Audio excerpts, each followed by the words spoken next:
네, 안녕하세요. 오늘은 이별 극복에 대한 이야기를 해보려고 해요. 지금 이 영상을 보고 계신 분이라면은 헤어지고 나서 전 연인과의 이별을 극복하기가 어려운 그런 상황에 계신 분들일 거라고 생각을 해요. 그런 분들을 위해서 이 영상을 찍게 됐고요. 이 영상을 끝까지 보신다면은 지금 이별로 인한 그런 고통을 조금 경감시키는데 도움을 드릴 수 있을 거라고 생각을 해요. 제가 뭐 이렇게 해라, 뭐 저렇게 해라 이런 방법론적인 이야기보다는 제가 생각하는 근본적으로 이별을 조금 더 잘 극복할 수 있는 방법에 대해서 한번 이야기를 해보려고 합니다. 우선 우리가 이별을 하고 나서 왜 이렇게 힘든가 한번 생각을 해보시면 좋겠어요. 그거를 먼저 생각하고 왜 힘든지, 그러니까 그 원인을 어떻게 하면은 최대한 없앨 수 있을지 그걸 한번 생각을 해본다는 거죠.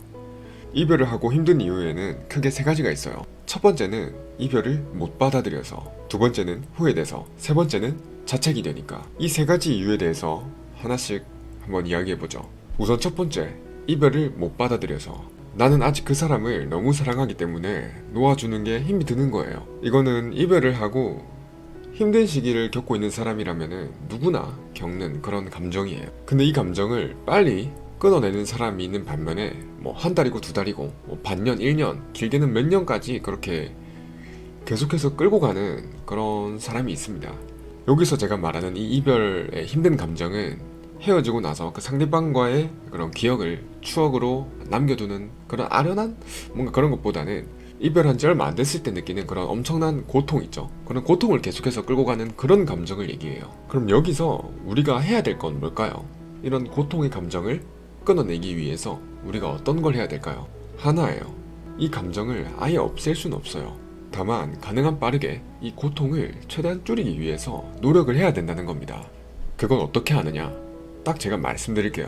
이별을 못 받아들이고 끝끝내 그 고통을 계속해서 안고 가는, 계속해서 그 고통을 겪는 사람들은 그 공통적인 특징이 헤어진 사람과 다시 잘 될 수 있을 거라는 가능성을, 그 일말의 가능성이라도 계속해서 품는다는 거예요. 그럼 여기서 누군가는 이렇게 말할 수가 있어요. 완전히 끝난 관계라 생각하면은 더 힘든 거 아닌가요? 더 버티기 어려운 거 아닌가요? 라고 말씀하실 수도 있어요. 여러분, 혹시 숟가락 살인마라고 아세요? 외국에서 만든 코믹과 호러를 섞은 단편 영화인데 절대 죽지 않는 사이코가 한 남자를 계속해서 따라다니면서 숟가락으로 때리는 그런 영화예요. 근데 이 숟가락으로 때리기 때문에 처음에는 그렇게 막 아픈 줄 몰라요.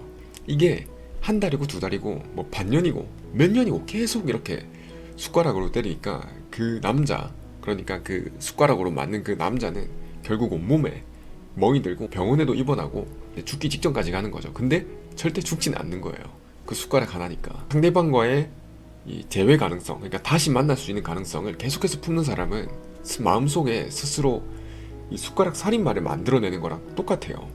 지금 당장에는 가능성이 있기 때문에 아주 정말 죽을 정도의 고통은 까진 안 가거든요. 숟가락으로 계속 때리는 고통 정도예요. 그럼 우리는 어떻게 해야 될까요? 숟가락으로 이 몇 달, 몇 년을 계속해서 맞는 게 아니라 그냥 야구방망이로 몇 대 쾅쾅 맞고 빨리 끝내야 돼요. 굵고 짧게 빨리 맞아야 된다는 겁니다. 헤어졌어. 끝이야. 다시는 그 사람과 볼 일이 없어. 이렇게 생각해야 된다는 거죠. 이게 얼마나 고통스러운지 잘 알아요. 마음이 엄청 공허하고 가슴이 뻥 뚫린 것처럼 그런 감정이 들 수 있어요. 저도 그런 경험을 해봤고요.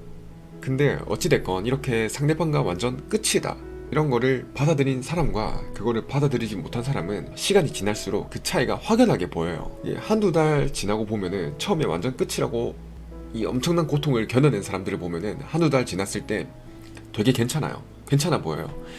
이제 친구들을 만나가지고 뭐 약속도 잡고 놀러 다니기도 하고 소개팅도 나가기도 하고 뭐 썸남 썸녀가 생기기도 하고 그래요. 근데 반면에 아직 그 상대방과의 그 가능성 때문에 마음을 딱 자르지 못하는 그 사람들은 계속해서 시간이 지나도 그 이별의 고통을 지속적으로 느끼고 있는다는 거죠. 그래서 첫 번째로 말씀드리고 싶은 거는 일단은 이별을 온전히 받아들이세요. 그리고 스스로 되뇌이세요. 다시는 볼 일 없다. 정말 끝이다. 단 일말의 가능성도 없다. 불가능하다. 조금만 더 첨언하자면은 지금 이 순간에도 나뿐만 아니라 나와 비슷한 이별을 겪고 있는 사람이 수백 수천 명은 된다. 이런 거를 한번 생각해 보셨으면 좋겠어요. 결국 우리의 삶이잖아요. 이게 우리의 삶이기 때문에 우리의 이별이 되게 특별하게 느껴지거든요. 특별하게 느껴질수록 또 더 아파요.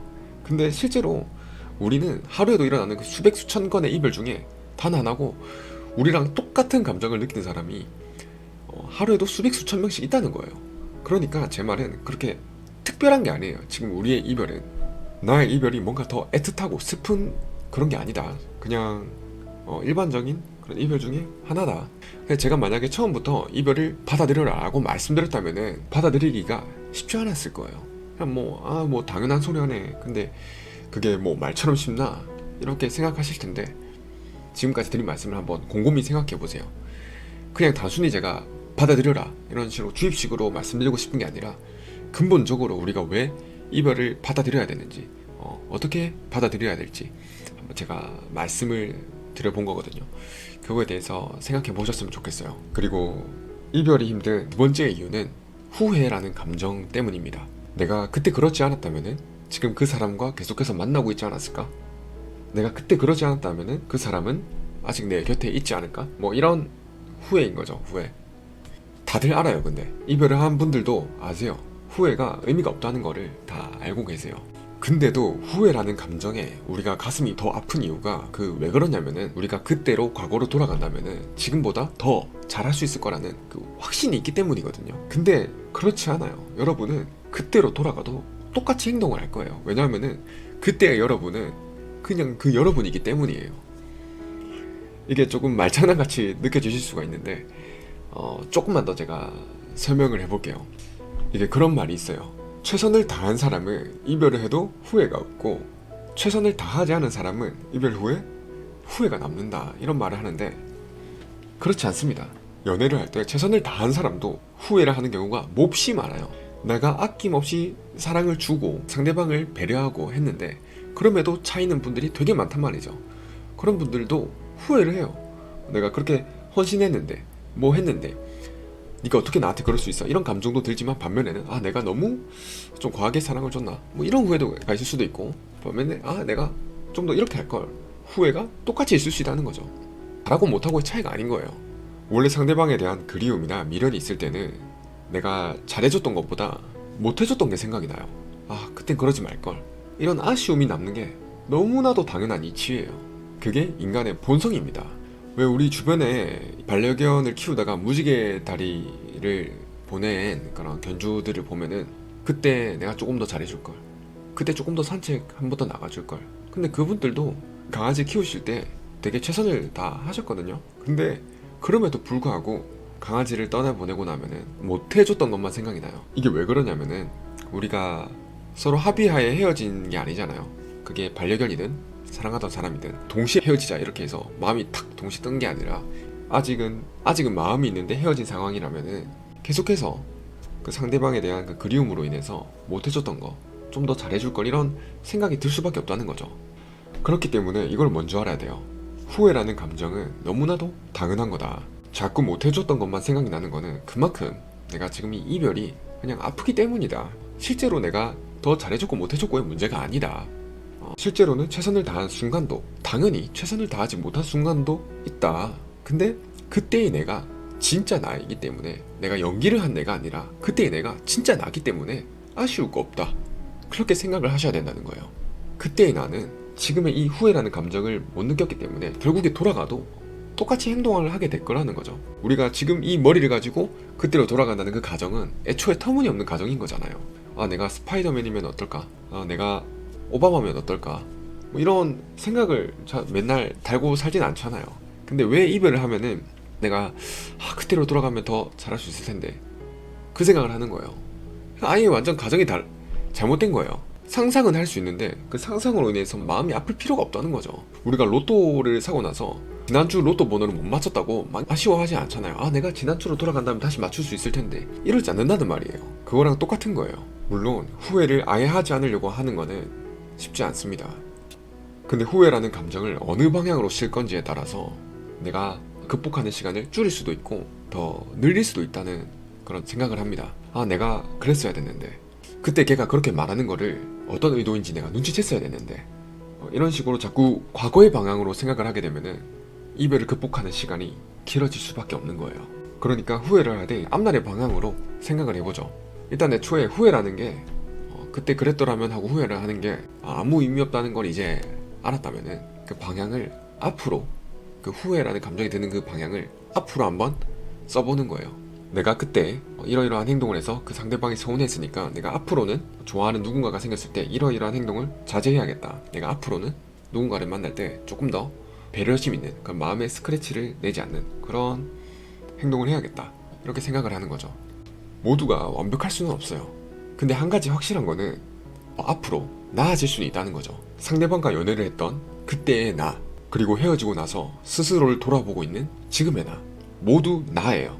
하지만 그때의 나와 지금의 나는 다르죠. 아예 다릅니다. 아쉬웠던 부분을 이제 깨닫고 조금씩 고쳐나가려고 하는 성숙해지는 나가 지금의 나인 거죠. 그러니까 굳이 이제 그때의 나를 계속해서 돌아볼 필요는 없어요.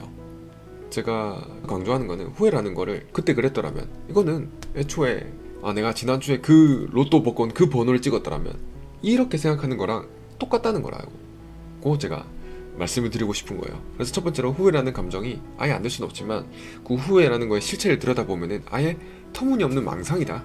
원래 이별을 함으로써 아직 상대방에 대한 그런 애틋함, 그리움이 남아있을 때는 잘해줬던 것보다 못해줬던 게 생각이 날 수밖에 없다. 설령 내가 자꾸 못해줬던 것만 생각이 나도 그거는 너무 일단 당연한 거고, 늘 최선을 다할 수는 없다. 사람이 연애를 하다가 못할 수도 있는 거고 뭐 잘할 수도 있는 거고 결국 그러다가 합이 안 맞으면 헤어지는 거고, 그거는 너무 당연한 거다.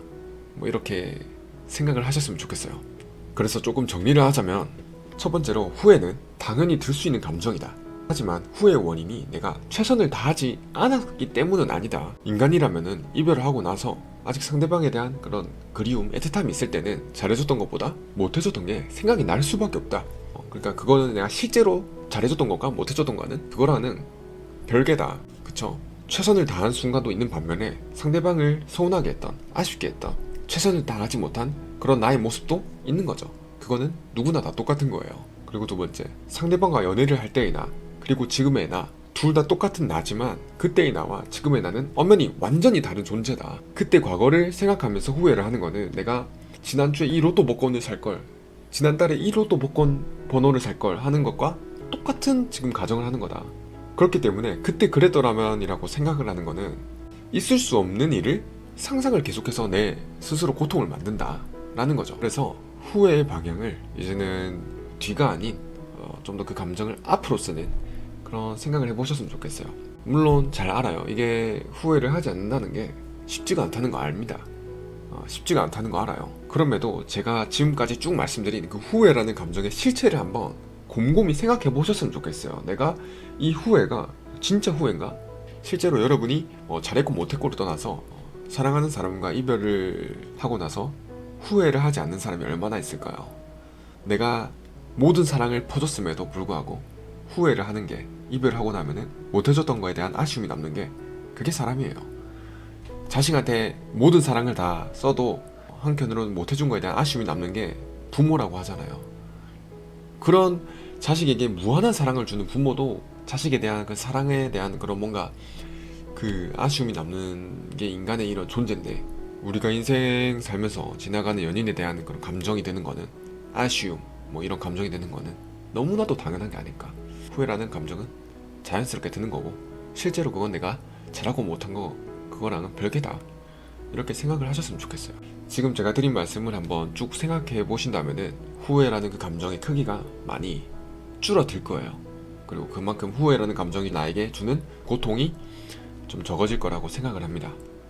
자, 그리고 이제 이별이 힘든 세 번째 이유는 자책이에요.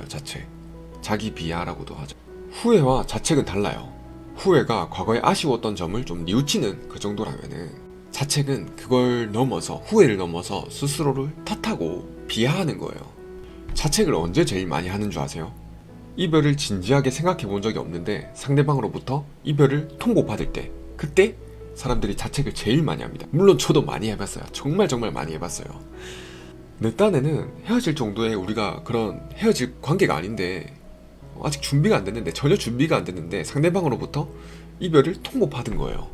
아무런 생각도 없이 그런 이별을 통보받았기 때문에 우리 머릿속에는 자꾸 왜라는 물음표가 떠다니는 거예요. 왜? 왜? 왜 헤어졌지? 우리가 왜 헤어지는 거지? 근데 그 이유는, 우리가 헤어진 그 진짜 본질적인 이유는 우리가 절대 알 수가 없어요. 상대방이 입 밖으로 내뱉는 그 이유는 진짜 이유가 아닐 확률이 너무나도 높습니다. 이게 상대방이 뭔가 착한 사람인 척 연기를 하기 위해 우리에게 헤어질 때 거짓말한다라는 거를 말하는 게 아니에요. 상대방조차 그 본인의 감정이 헤어지고 싶다고 드는 데는 객관적으로 설명하기가 어려울 수 있다는 거죠.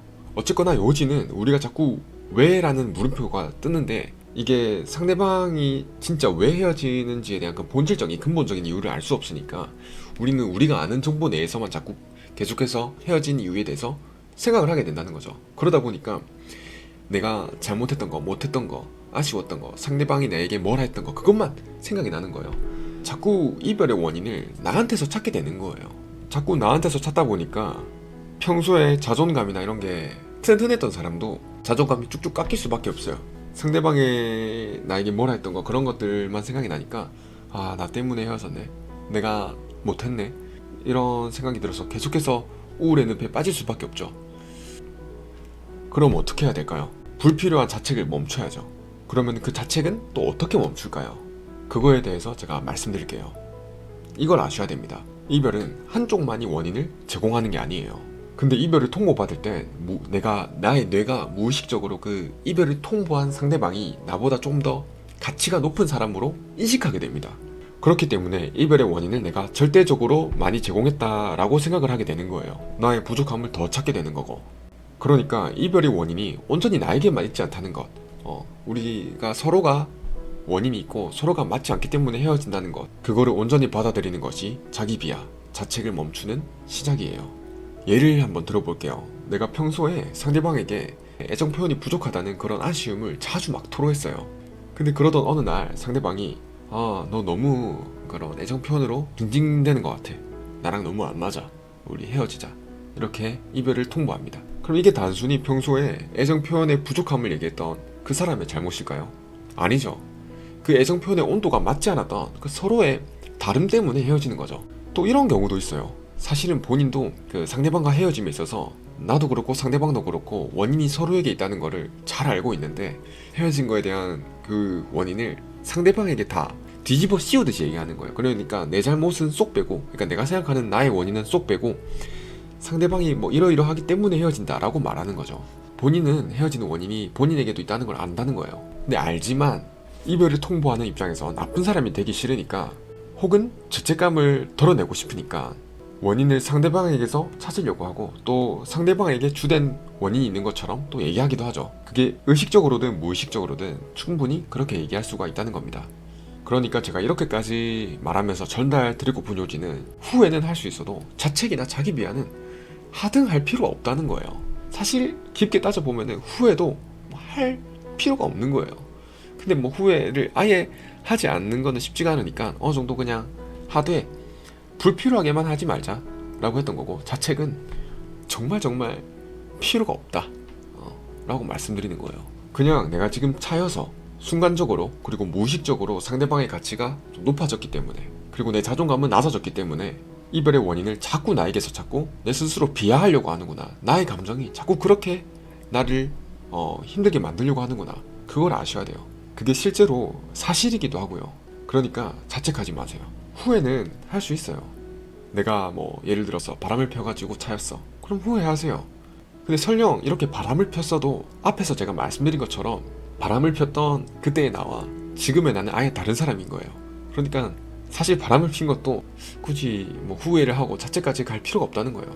그때의 나를 그냥 그때의 내가 좀 많이 부족했다, 그거를 그냥 받아들이고 지금 와서는 이제 앞으로 만난 사람은 좀 더 진중하게 내가 연애를 해야겠다, 이렇게 생각하자는 거죠. 어차피 그때 돌아가도 바람 피는 사람은 또 필 거예요. 그 사람과 만났을 때 그냥 나의 부족함을 더 지금 아는 게 중요한 거지. 그러니까 이번 계기로 나 좀 뭐 성숙해졌네, 진중해졌네, 이런 식으로 성장하듯이 받아들여야 된다는 거죠. 자, 지금까지 제가 이별을 조금 더 잘 견뎌내고 극복하기 위한 제가 생각하는 본질적인 그런 이야기들을 한번 해봤어요. 근본적으로 먼저 이별이 왜 힘들까, 그거에 대해서 생각해보자고 말씀드렸었죠. 첫째, 이별을 못 받아들여서, 둘째로는 후회돼서, 셋째로는 자기 비하 때문에. 오늘 제가 드린 말씀들을 한번 곰곰이 되짚어 보면서 생각해 보신다면은 이별을 극복하는데 분명히 큰 도움이 되실 거라고 생각을 합니다. 너는 소중한 사람이야. 너는 충분히 가치가 있는 사람이야. 이런 말들도 저는 되게 좋다고 생각해요. 그리고 중요하다고 생각합니다. 근데 표면상으로 위로가 되는 말들은 쉽게 휘발이 되더라고요. 그래서 제가 조금은 더 이별의 고통을 주는 그런 근본적인 원인, 그런 것들에 대해서 생각을 해보고 그 원인을 조금 더 한번 뿌리 깊게 파헤쳐보자. 파헤쳐보면은 해결책이 있지 않을까 하는 마음에 이런 말씀들을 전달하게 됐어요. 그리고 마지막으로 드리고 싶은 말씀이 있습니다. 제가 이렇게 이 카메라를 놔두고 사람들에게 이런 얘기를 한다고 해서 이별이 이제는 뭔가 쉽냐? 헤어지면은 쿨하게 뭐 하루 이틀, 길게는 일주일 내로 상대방을 잊을 수 있냐? 그건 아니에요. 예전에 제가 이별을 하고 정말 죽을 것처럼 힘들 때 막 다른 사람들이 쓴 글들도 읽어보고 그 당시에 연애 상담사라고 하는 분들에게 상담도 받아보고 그때는 그분들이 되게 쿨하게 느껴졌거든요. 연애를 잘 알고 있다고 하는 그런 많은 분들이 이별을 하고 나서 덤덤히 그냥 쿨하게 넘어갈 수 있어야 된다라는 식으로 얘기하더라고요. 그러니까 길게 아파할 필요가 없다는 식으로. 그래서 제가 그런 사람들의 가치관이나 그런 태도들을 되게 부러워했어요. 그런 사람들의 연애관을 부러워하기도 했고, 그래서 실제로 따라하려고도 많이 노력을 했었습니다. 그래가지고 그런 식으로 연애도 해봤어요. 헤어지고 나서 덜 슬픈 그런 연애도 해봤죠. 근데 지금은 전혀 그렇지 않습니다. 그렇게 연애하니까 오히려 공허한 마음만 들더라고요. 시간을 그냥 보내는 느낌? 사랑하는 사람과 깊게 유대를 쌓는 시간을 가지지 않는 그런 느낌이랄까? 이게 우리가 감정을 교류하지 않는, 그러니까 일방적으로 감정을 줄 수는 있어도 감정을 교류하지 않는 이런 핸드폰을 잃어버려도 몇 날 며칠을 마음이 찜찜하고 기분이 좋지 않고, 그런데 이 핸드폰에게 준 감정보다 수백 배, 수천 배 이상의 감정을 쓰고 공유하고 그랬던 사랑했던 사람과의 이별은 얼마나 더 내 마음을 힘들게 만들까요?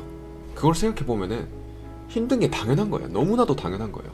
그러니까 지금 이별이 너무 힘들다면은 그거를 그냥 계속해서 뭔가 엄청 막 벗어나려고 한다기보다는 당연히 힘든 거다 라고 일단 받아들여 보세요. 제가 오늘 드린 말씀을 같이 한번 생각해 보면서 그냥 이별이 힘든 거라는 것도 같이 받아들여 보시는 거예요. 네, 그래서 제가 오늘 드리고 싶은 말씀은 여기까지였고요. 이 다음 영상에서는 오늘같이 근본적인 이야기보다 방법론적인 이야기를 한번 해볼게요. 어떤 액션을 취하면 좋을까, 그런 거에 대한 내용인 거죠. 지금 이별을 겪으신 분들은 하루가 한 달 같을 거라는 거 잘 알고 있습니다. 정말 쉽지 않은 시간일 거 잘 알고 있어요. 근데 저는 여러분이 지금 이 영상을 보는 분이 그 어떤 분이든지 간에 이 이별을 무조건 잘 극복해내실 수 있을 거라고 확신을 해요. 수많은 사람들의 그런 이별 이야기들을 봤을 때 끝끝내 극복하지 못한 분들은 단 한 분도 없었습니다. 여러분, 할 수 있습니다. 네, 긴 영상 끝까지 봐주셔서 감사합니다.